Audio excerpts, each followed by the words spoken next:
Exciting conversation today. We are here with the legendary Mike Shumann. Mike, welcome down in the basement, man. Well, I know. Thank you. I spent all the time upstairs negotiating my house and didn't even know you had a man cave down here. Yeah. Hey, well, let's talk about that first. All right. Welcome to East Sacramento. Yeah. What's life been like, living in East Sac? Actually, we love it. We came from the Thomas, of course, when we first came out, didn't know the area, and it's a funny story. I was going to put a bid in on a house on 48th Street. Yep. And Sid comes out of the house next door. So I thought he lived there. And I said, hey, do you live here? I was going to ask about the neighborhood. He goes, no, I own this house and the house on the other side. I go, oh, I want to buy the one in between. And that's I said, I'm buying it. No, you can't buy it. Yeah. So that's how I met him, just Right. on the happenstance. And he ended up becoming my realtor and sold me the house on 57th. Because we put a bid on 48th, I think. We did, but my wife got sick, and then I some bad inspections, right? Oh, yeah, some stuff exactly. come Right, through, right. No fault of yours, of course. No, But I was perfect, of course. And as it turned out, it worked out, and I promised it. I said, dude, I'm going to buy a house from you in 2025. And trying to get the wife out of the house, we went and looked at the house I'm in. We ended up buying. And it was Saturday, Sunday open house. And I called Sid. I said, I want to put a bid on. You got to have it in by 2:00. I said, what? Yeah. It was just open this weekend. I think they had like 11 bids and narrowed it down to 3. Yeah. And we ended up getting the house. Yep. So it was one of these things I went out just to get the wife out of the house. And he calls you got it. I go, really? Well, So- great negotiators make things happen. That's That's true. offers is true. nothing compared to That's Mike. true, We're here for because you. there were Yeah. narrowed it down to 3, and Sid just reworded it, I think. Yeah. More than anything. Yeah, we got it. So we're really happy there, back in the neighborhood, and we're living in a condo. So it's worked out great, and hopefully it's my final home. Love it. So now it's my daughter's issue once I'm gone. So it's kind of a relief Great not to have house to worry living, yeah. again about moving. That's awesome. So many years in the Bay Area. Yeah, 40 years in the Bay Area, and I was joking with Sid. Bought 3 homes in the Bay Area in 40 years, never paid over 300. I was there from 78 to 2018. Lived in my last one in Mill Valley for 25 years. Come up to Sacramento thinking, yeah, I don't have to spend that much money. And of course, we hit the big Pay $7 $1 million. Yeah, exactly. Just let everybody know. Yeah.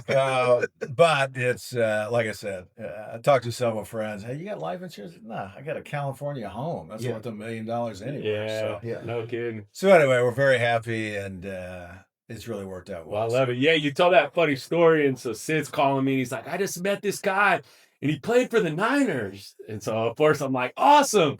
I'm like, what's his name? Right? He's like, Mike Shumann. So then I talked to you the first time. You tell me you were when you were on the Niners. I say, I got a 1979 autograph football. You go get it. Yeah. Look me up. Sure enough. Well, He's on there. my first thought, we were 2-14 that year. Why does anybody have a football with everybody's signature on it? And every day we came in, Chico Norton was the equipment manager, and he just signed the balls. There'd be 3 or 4 footballs out there, and we'd all just sign them.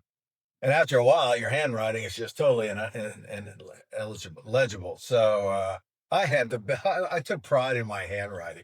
I don't even think they teach cursive anymore. How many footballs do you think you signed that season? Oh, God. Well, that was 79. 81, now when we went to the Super Bowl, yeah, we might have signed a lot more. So Charity's got them, the NFL alumni wasn't that. Well, you said, why do I have the 79? Boy, you had some pretty famous teammates that Oh, no. That worth was some money then, right? That was Joe's rookie year, I think, Joe Montana, Dwight's rookie year. And I remember Dwight came in line in training camp, but Dwight was like 6'4", 215, which was pretty big for a wide receiver back then. And I said, dude, the tight ends are over there. And he goes, I'm a wide receiver. And I just went, I'm not making it to there goes my job. Because Bill was an assistant in Cincinnati, and Paul Brown was the head coach. And Bill thought he was going to get the head coaching job when Paul stepped down. But Bill had Chip Myers, 6'5", about 220, and Isaac Curtis, who liked that big X receiver, the fast flanker. And we had Freddie Solomon and myself then. And Freddie used to come to me in his old Southern wisdom, and he just would say, Chip and Isaac. That's who Bill wanted, and it wasn't me or Freddie. So eventually I got injured in 80, and Dwight inherited my job. I always teased him. I said, you never beat me out. You inherited due to an injury. And that's a big difference. But Bill's kind enough to keep me around. And then you realize the business of the game. I was that guy who could start for you, but you'd probably always find somebody better. Yeah. So instead of going by performance, I moved the chains. They'd go by potential. James Owens was a hurdler at UCLA. Bill drafted him. He brought in Ronaldo Nehemiah, the hurdler, because the 88 Olympics were boycotted. Mm-hmm. And I knew then my job. So I said to Bill, don't keep me all the way through training camp and then trade me at the end of camp to teach Ronaldo how to be a receiver. Because, I would never do that. So I'd run a route, I'd come back, and you could see Bill talking to Ronaldo. Okay, see how Mike lowered his hips there when he broke into that? And I said, I'll be damned. So the last preseason game, we're playing the St. Louis Cardinals. Bill says, I'm going to start you and get you ready for the season. I said, you're showcasing me for the Cardinals, aren't you? And he got all kerflumped. He said, just have a good game. And sure enough, I caught 7 in that game, but I broke my thumb. And you're not supposed to trade somebody injured. So after the game, if your extremities usually broken bones won't show up on the first X-ray. Sure. So Larry Wilson, great Hall of Fame safety, was their GM. He called me. I said, yeah, we just traded for you. I said, I figured as much. I said, my thumb's broken. He goes, looks fine to me. So I played with a broken thumb in 82 the entire season. So we'd cast it up during the season. Game time, we just would tape it up. Every ball I caught, it just kept breaking more and more. And that's how to go. Because back then, if you didn't come off the field unless you couldn't walk. Right. Because the average salary was only about $75,000 when I played. You could find anybody off the streets to replace, a quote white receiver. So anyway, I had a couple of stories like that. Tore my knee, posterior cruciate. How wide the training comes up. Well, why are you limping? I said, I'm not limping. That's just how I run. I knew something was wrong. And he sits down and he pulls from behind and the knee comes out like a drawer. And he goes, dude, you tore your posterior. I said, I'm fine. And he took my helmet. I couldn't go back in the game. But that's how we just wouldn't come off the field back then, unless you couldn't walk. So I want you to give us your best Joe Montana story. You said he was a rookie in 79. Right. And he came in, obviously, I believe, the GOAT, right? The best quarterback of all time. So people may say Brady, but give us your best Joe Montana story. Well, when he first came in, he could not throw a spiral to save his life. Okay. So I called it a tight wobble. Just in between a wobble and but people don't know he was like kind of the athletic quarterback. Yeah, he was before. Yeah. We were both like 6'2", 185, 190 soaking wet, which was thin back then. And then he looked a little like Barry Manilow. So he got that nickname in camp. I won't say who gave it to him. And he hated it. But he was kind of my rookie. I had him go get donuts and stuff for me. And I think to this day, he appreciates the fact that I didn't kind of suck up to him. Yeah. But at that time, we weren't sure. He got taken in the 3rd round. Sure. And Steve DeBerg was the quarterback. Steve threw a beautiful ball to catch. And my joke was, DeBerg to Shumann sounds too much like a Jewish law firm. So Bill went with Montana to Clark. So I get injured. Steve gets traded. And poor Steve, everywhere he went to Tampa Bay, they drafted Testaverde. He went to Denver, they drafted John Elway. In Montana with the 49ers. So guy played like 18 years. But I think Joe's most known story is in that Super Bowl when we needed a drive to win the game. I think it was the 3rd one. And everybody's just tense. There's only a couple minutes left, and John Candy's sitting in this sideline, right? Yeah, exactly. Look, it's John Candy and Harrison. Dude, we're trying to win the Super Bowl. I said, yeah, I know. Yeah. And then there's another time on the sideline, he saw where the phone, we had these old phones, dial phones, where you could dial out from the sideline.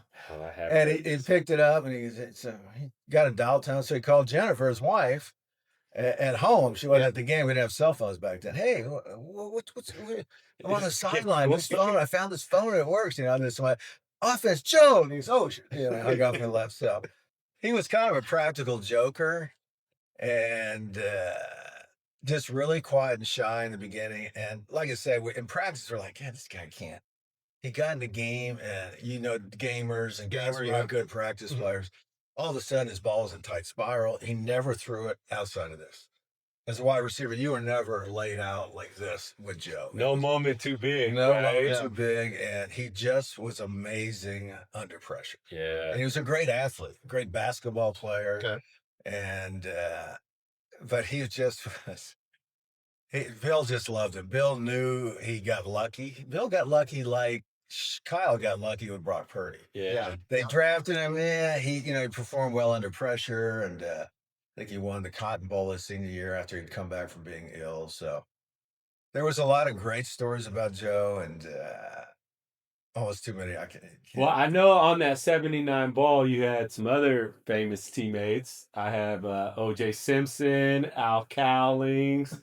Tell us any Well, Juice, OJ. when Juice, 78, I came in, and from the Dolphins, I got cut, and I got picked up mid-season.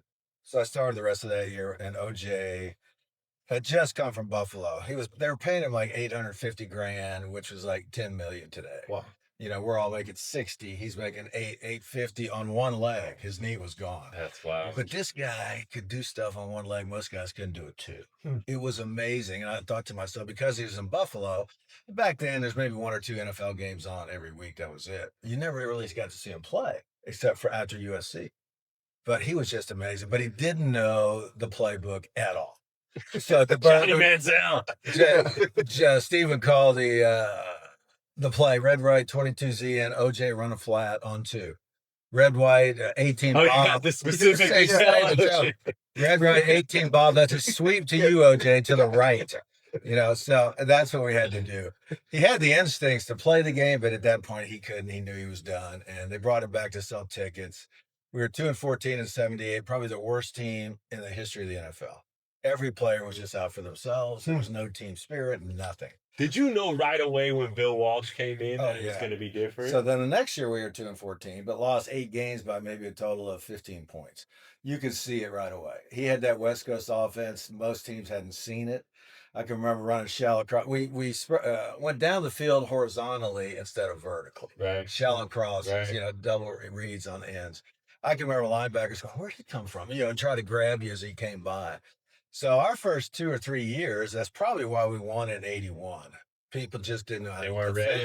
Yeah. And then the cover 2 came in with the 2 deep safeties, DB, and linebackers all the way across to shut down the shallow crosses.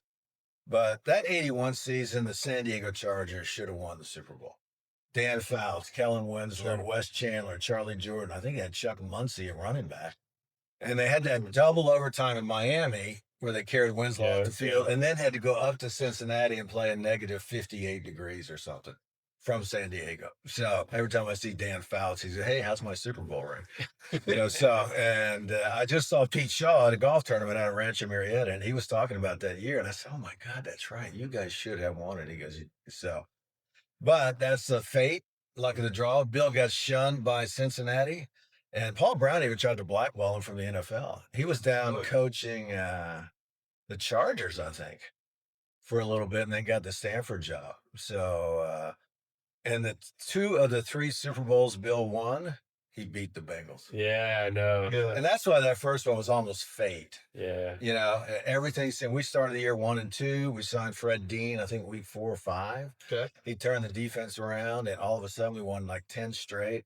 Lost to Cleveland at home, I think, and then beat the Giants, then the catch game, of course, and then the Super Bowl. So it was a magical run. Were you in the game when the catch happened? Like, were you on the field? Oh, God. So I got a good one. So tell us about this, and then tell us how Candlestick was when that catch happened. Oh, it was unbelievable. So anyway, we were we only had 1 timeout, I think. So wide receivers were signaling in and out of the game. That's how you get the plays in. Yeah, and it's hard to go, down that quickly, and especially when. So we ran the catch play to the left to 3 plays prior. Freddie was wide open on a quick out. Joe overthrew him by 10 feet. We had 6 turnovers in that game. 3 interceptions, 3 lost fumbles. You don't win an NFC title game. Never. So we're like, Jesus Christ. Hell, he had me open deep and overthrew me. I go, dude, how do you overthrow me? So he called a sweep to Linville Elliott.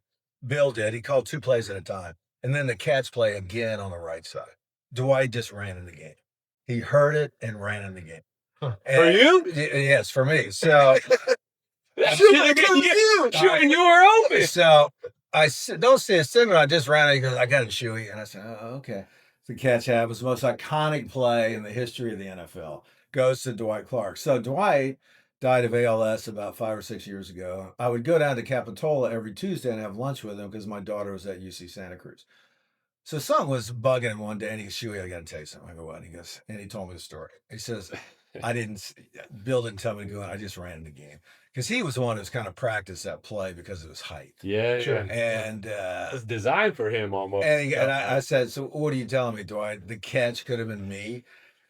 And he's almost in tears. He goes, I'm so sorry. I've been living with this for 40 years. I said, dude, don't worry about it. Fate has a funny way of working itself out. Yeah. If that was me and I don't make that catch, Yeah. I don't have a 30-year broadcasting career in San Francisco. So it worked out for both of us.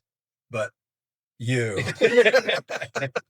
Yeah, I said, it would have been better for me had you kept that to yourself. Yeah. He goes, but I had to get it off my chest before I go, so. Yeah. So let's kind of, revisit that. So broadcasting career, I remember, this will age you a little bit, but I was a kid, saw you on TV a lot. I want to touch base about that, and then we'll go into kind of what you think about the Niners season. So, how was that career? Like, how did it happen? And then, tell us just how it went for 30 years. And quickly after that catch, that candlestick went, but But we were so excited because we were 1-2. Here we go, 2-14 again. Win 9 straight, and we beat Pittsburgh in Pittsburgh, Washington in Washington. Some unbelievable victories on the road, and then we all said maybe we can get to the playoffs. And then we won the catch game. And the catch made it almost like destiny. Yeah. It's like, damn, something's going on. Yeah, I remember my dad talking about that season, and he was like, we went from just being a horrible team, the worst team to in the league, winning the Super Bowl. Yeah, exactly. And it was just like. So while I was playing, I was doing, radio shows as guest and TV shows as guest.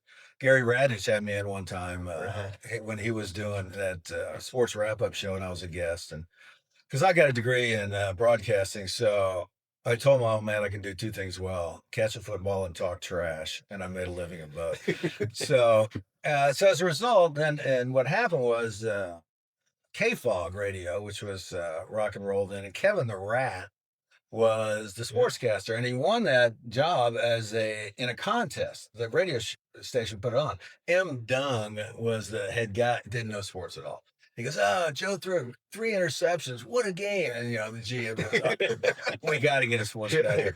So Kevin won the job. He was, I don't even know, I think he was a waiter or something. And he's a good friend now. So he left for vacation, and they wanted to get somebody like me, an ex-player, to fill in every day. And I said, well, why don't I just fill in every day and I'll get a guest? And I got Joe to come in. And that's when that show started with him. Yeah. So they fired Rat while he was on vacation and kept me. While he picked him. Well, the old joke was don't go on vacation more than a week in radio and television. They'll give your job away. But he got hired by KRQR right away. And then we actually just played golf last week. So good guy. He's retired now. But that's how I got into it. And then KFOG bought KNBR, which was a news station, turned it into all sports.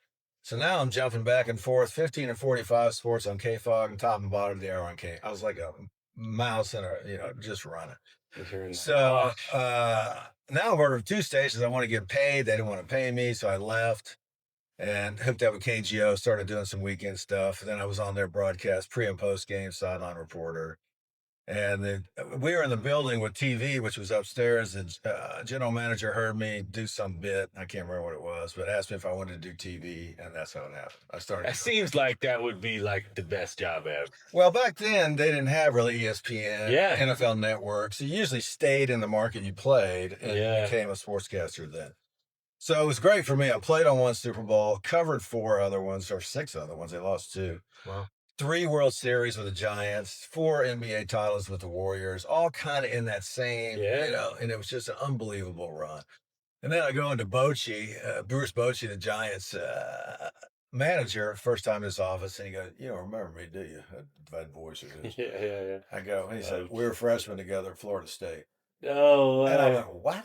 He goes, you don't remember my big ass head coming in supposedly it's size 8. Nobody has an 8. Oh, no. OJ did. OJ did. You can put his helmet on and spin his helmet around in your head. Wow. That's how big it was. So anyway, now I'm hooked into the manager, and then Buster Posey comes from Florida State. Yeah. So I was just hooked in, didn't know a ton about baseball, but you learn the sport. And if you played at the pro level and won a championship, other sports seem to give you a little more respect. Sure. I can learn the sport, For sure. So Hey, Florida State Hall of Famer as well. yeah, That's a big deal. well, back when I played, everybody ran the wishbone. So I could have gone to Alabama or Florida State.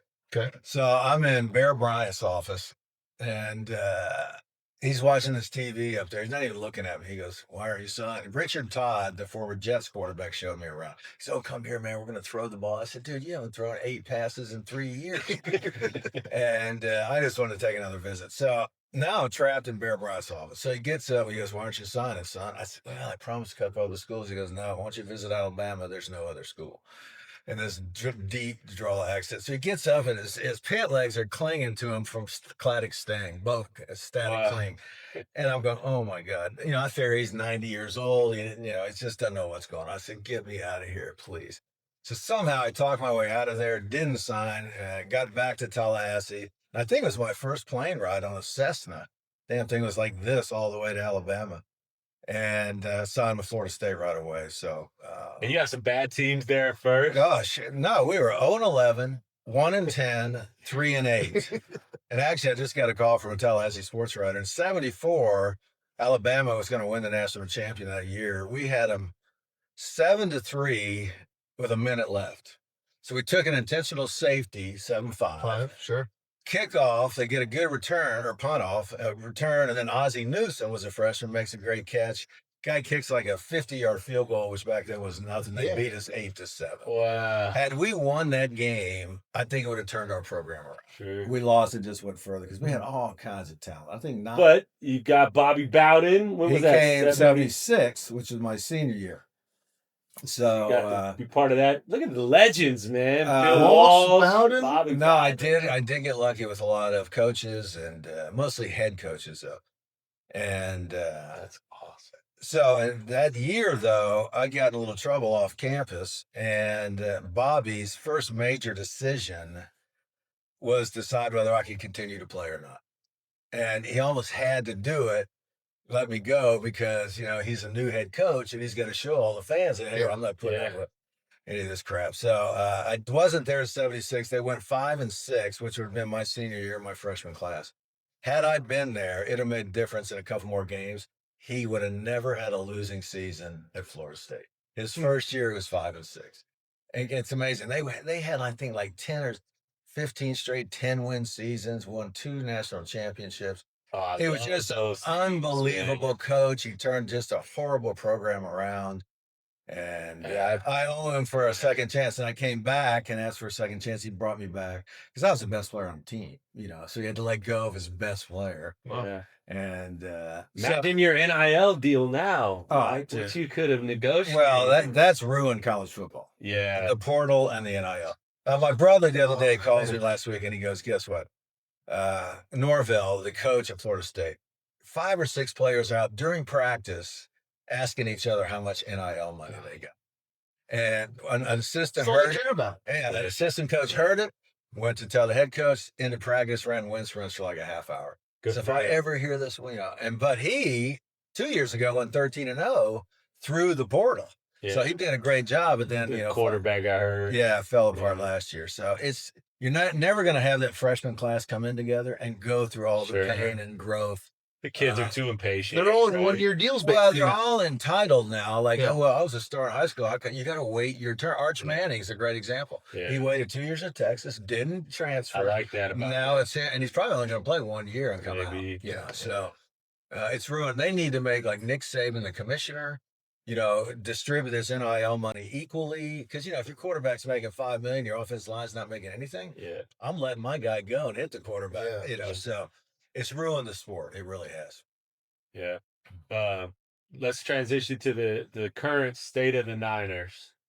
How do you feel about the team this year? Well, I wasn't a guy that jumped on Brock Purdy's bandwagon. He's a guy who's a good quarterback. He sees things, and that system he's in almost predicts where you're going to throw it. You'll have 1 or 2 options. So he does that well. He gets the ball out early. And he's turned out to be a find for them. Now, do I pay him $50 million a year? No. Now he's got pressure on him. he has a bad game now. People used to say, "Oh, he's a late choice." Now, no, he's making this kind of money. What other option do you have though? Right? You got to sign him. No, right? Well, but you didn't have to pay him that. I just think that's kind of what the It's the going market rate. turned Right. into. He's like top 12 paid. Right. Like that's But kind of who he is, right? He's not going to win games by himself, like the kid in Buffalo, Lamar Jackson. There's only 4 guys that can do that. Yeah, exactly. So, but he's getting money paid like they're getting paid. So we'll see. And he's very religious. I've seen this with several players, not as much when I played, but he's turned his life over to God. So it takes married really young. Yeah, it takes all the pressure off of him. He goes in a game, he goes, it's in God's hands. Yeah. Back in the day, we'd say, no, it's not. It's in your hands. He has nothing to do with it, Sure. But it's interesting how it relieves him of the pressure, but now on with the financial. So the running backs and wide receivers are so thin right now. Yeah. They've had like 10 running backs in camp. They've got about 10 wide receivers. I couldn't name, half the wide receivers on that roster. So that's my concern. The defense is going to be better than the offense this year. McCaffrey, he's a guy you're just waiting for him to get hurt. He had that one full season 2 years ago, 2023, I think. Got injured last year, and I saw it when it happened. I don't know if you remember the play. He got tackled. The guy grabbed his foot, and he landed right here. And that's how you tear your posterior. And he got up and slammed the ball down like everybody thought, oh, he's mad because he didn't break it. I said, no. I said, he just tore his posterior cruciate. And sure enough, he did. So we'll see. It's they have with solid back. That defense is going to be aggressive. That's what got him to the Super Bowls. And it's just a matter, Amari Cooper's out there. I don't know why he doesn't get veteran players. Because they pick up offenses quickly. Yeah. He keeps would they get this kid Sky Moore from Kansas City yesterday? Gadget guy. Yeah, and he's not picking. It's hard to pick up an offense like Kyle's with only a week left before the season. So 10.5, I think, is the over/under on their wins. You think that's an over or under? I think the NFC West is a little underrated. I think there's some good teams in there. I think Seattle's going to surprise people. That young coach. Rams are always going to be good. Cardinals, you just never know, but they seem to always beat the Niners. And Purdy's best games ever. Yeah, exactly. So it's stronger than you think, but I think that's right around 9-8, 10-7. Okay, that they can pull it out. It's like Kyle said. We just want to build and get to the playoffs. This isn't to talk about rebound 3 or from the Super Bowl. So I'm pulling for him, but I just it's almost a rebuild. And that offensive line, they haven't spent they have not. They haven't spent a dime since he's been there, and this is 10 years. Haven't. And Bill and John Madden thought after 10 years, the head coach is done. Players stop listening to you. Okay. Most of the guys you brought in are gone. So it'll be interesting this year with him and Lynch because they have not done well. You brought up the wide receivers. One guy that I am excited about. We talked about it. There's not a lot of white wide receivers. We got Slick Ricky Pearsall. First question, when the Niners drafted him, did you know he was white? Yes. I had to Google it, and if you put in "is Ricky" right away, it populated "is Ricky Pearsall white?" So I wasn't the only one that had the question. Oh, I see. Like he might be mixed or something. I wasn't sure, right? I popped on the highlights, and you know what it said right underneath it? It said the coldest white boy in college football. So I'm excited to see Slick Rick this year. I've never even thought about that because usually you'd have a white guy. He's automatically labeled a possession guy. Yeah, which I hated because I ran a 4.5, like a 35-inch vertical. Totally. So it just drove me crazy. But when I saw him, I said, "Oh my God." And he has that kind of track guy stride, which is unusual because I'm sure if he ran or not. But I like his game in the first preseason game. He knows how to find the holes. And Purdy needs a guy like him who runs around how he's supposed to, not freelance. Because Brock throws the ball so early, which is great. Yeah, which is great for a wide receiver. But have you ever seen Justin Jennings not get hit by 3 people on a catch? See, he sets wide receivers up as a result to get injured. And nobody's talked about that, which drives me crazy. But wide receivers aren't going to say anything because they won't get the ball. They want the ball. So I think Rick, if he can stay healthy, you've seen the hamstring. Yeah. I mean, this guy gets shot. But you can't question his toughness, right? Exactly, right? And he seems to have a little redneck in him, which isn't bad. It's like kind of the ghetto for white people. Yeah, he's got some swag. He's got some swag, and But we'll see how he adjusts to, can he catch 60 to 80 passes a year and take that beating?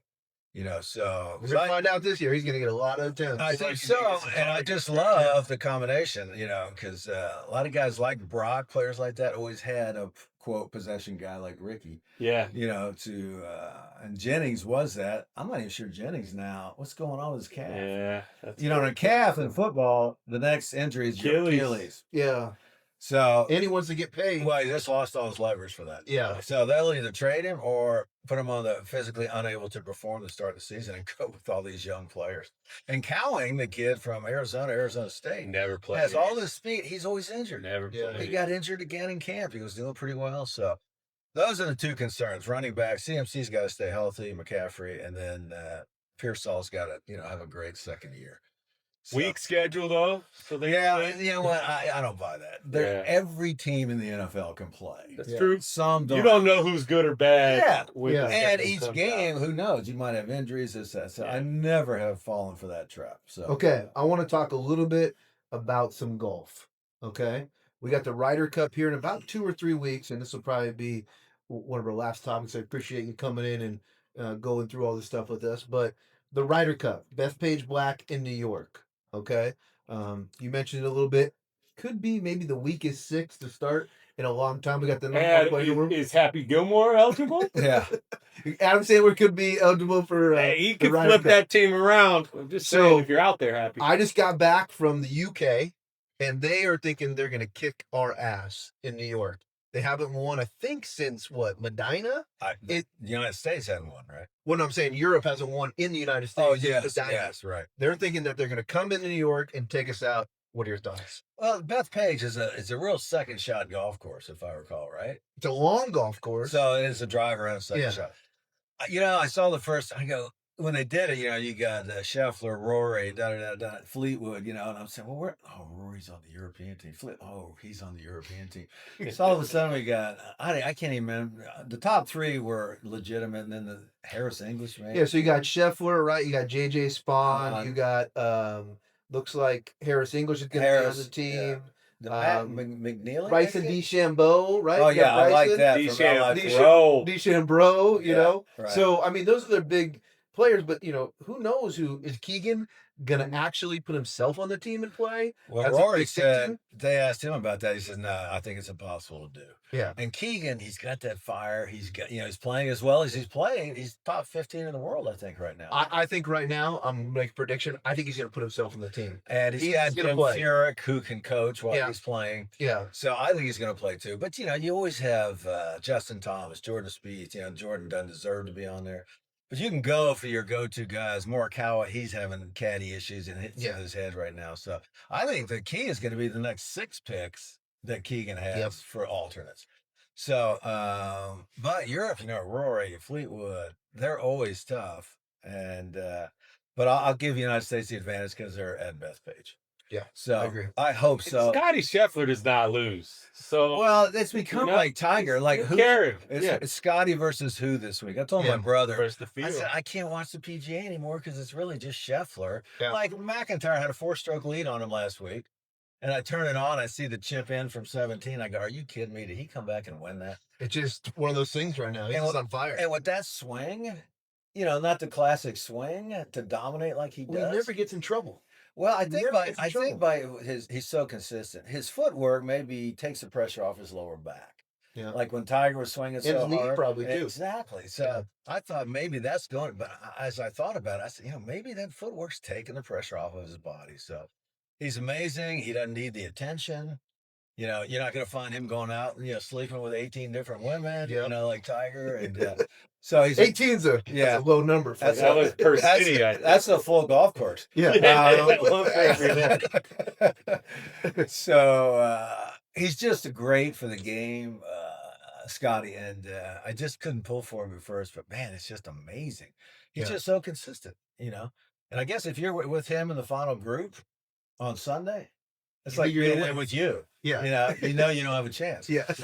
So, well, Mike, hey, listen, I think we'll wrap this up. We could probably sit here and talk for hours, but one thing I really appreciate you working with Nick and I right? Well, And- it like I said, it fell in my lap, and then when I came to Nick, I said, "Damn, I like this duo. It's kind of the dynamic duo of your industry." That's right. You know, That's right. and you Remember both- that if you look up you dynamic both, duo. You both have game. You know, you can talk in anybody's language. Like I came to you, didn't know anything, and I was depending on you. So, and it's a field where you really have to trust, you know, the realtor and the financier. So, no, it worked out great. And I appreciate both of you for that reason. Yeah. And thanks for coming in talking to Niners. Real quick, though, I got to give a shout out to Sac State. Okay. On my bike ride every morning, I go through Sac State. So one day I hear some whistles, and I said, "Where's the stadium on this campus?" I find it. I go back. There's practice. So I'm talking to one of the recruiters, and I said, "You know, if he would do that, he would do that." He says, "Well, you know a lot about football." I said, yeah. And, you know, didn't follow it. People aren't curious anymore. Yeah. He didn't follow it up. And I said, well, yeah, I love the sport. So anyway, they've got a transfer from Alabama at quarterback. Yeah. No, Georgia. Sorry, Georgia. Georgia. And I said that you're getting a lot of single A coming down to double A where you can get some reps, a new head coach. And I just think the city's not behind Sac State enough. I think it's shifting though. Oh, it Yeah. is. I hope so. I'm new up here. But Yeah, it's shifting a a great little. little stadium. They tried to move up to Division I and didn't have enough NIL money. That's a matter of time. Yeah. So the basketball program's making some huge leaps. They had a Yes. huge fundraiser last night. I don't know if Okay. you saw. Shaq was there. Mike Bibby. Oh, that's right. Shaq's Mike involved. Bibby's That's the head right. coach of the basketball team.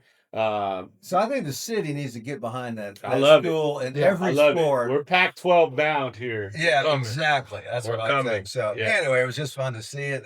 Back in the day when you're We trying, might need you. So Yeah, let's get involved, Mike. I got about 10 good routes left in me. All right. All right. But they all have to be out so I can run out of I'll help. Run it about. We'll negotiate your NIL deal. Yeah. That's Just so, hey, I'll charge you less than 6%. Yeah, exactly. All right. Well, this was a great day. Appreciate you coming in. Hey, my Um, pleasure. Thanks for having us in here, Nick. And until next time.